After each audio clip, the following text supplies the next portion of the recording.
For question 3, we have, for the reaction 3A plus 2B gives C, what is the rate law? And we have 3 different trials here. We start with 1 molarity of A and 1 molarity of B. We see the rate is 5 times 10 to the second. When we double A, we get 10 times 10 to the second. So when we double A, it doubles. So that's a direct correlation there.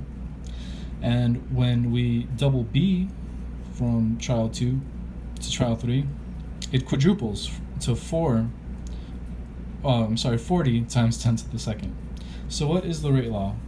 Well, the rate law is some constant times a concentration of A to some power times a concentration of B to some power. And that power is the order of the equation with respect to that reactant. And so when it comes to solving these, what we need to use is just a little bit of logic. So for a zeroth equation, for a zeroth order, changing the concentration of a reactant does nothing. Sorry, it's kind of hard to write and hold this at the same time. Nothing to the rates. So for a first order,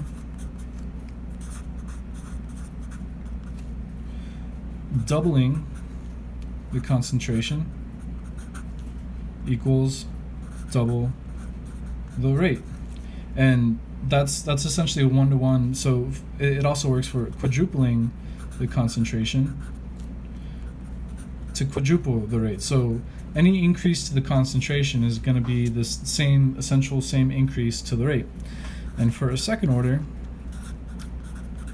it's exponential now. So doubling A, excuse the handwriting, will essentially quadruple the rate. And tripling the concentration of A will increase the rate by a factor of 9. So let's look at what happened in these trials. When we doubled the concentration of A, the rate doubled. So that's going to tell us that A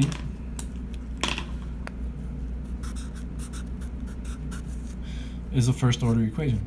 Because remember, we doubled the concentration and it doubled the rate. For B, when we doubled the concentration, it quadrupled the rate. So it's going to be second order with respect to B. So B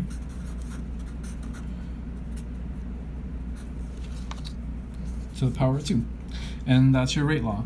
Rate equals K, A to the power of 1, first order, B to the power of 2, second order.